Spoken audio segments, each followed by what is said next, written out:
Arguments against incinerators.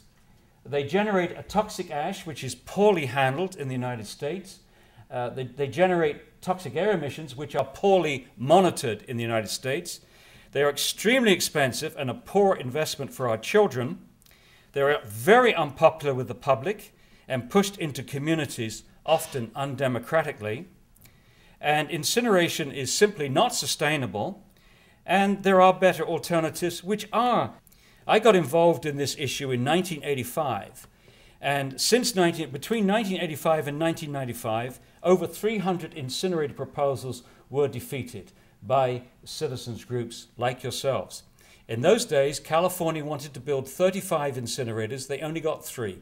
New Jersey wanted 22. They only got 5. Those 5 incinerators that were built now have a $1.6 billion debt which they can't pay. And they asked the state to bail them out. And the state says, no, you're on your own. You got to work out this. They said, well, you pressured us to build the darn things. And they said, well, 17 counties resisted that pressure. You didn't. You lumped with it.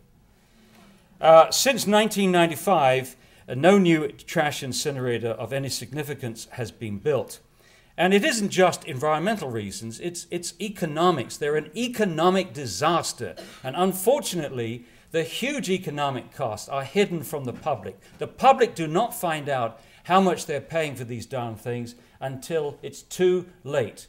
I'll give you an example. Ramsey County, I believe, if I haven't been misinformed, Ramsey County had a subsidy of $14 million a year to pay for that incinerator. $14 million of taxpayers' money each year for 20 years. Well, 20 times 14 is $280 million going into destroying resources and wasting energy and wasting time fighting global warming. Could you imagine what kind of recycling program you could have had in Ramsey County with $280 million investment? Incinerators are poor investment. Most of your money spent on incinerator goes into complicated machinery, into a few pockets, not many pockets, and it leaves the community. You don't have any incinerator builders in St. Paul or Minnesota. These are going to be companies from other countries, other states.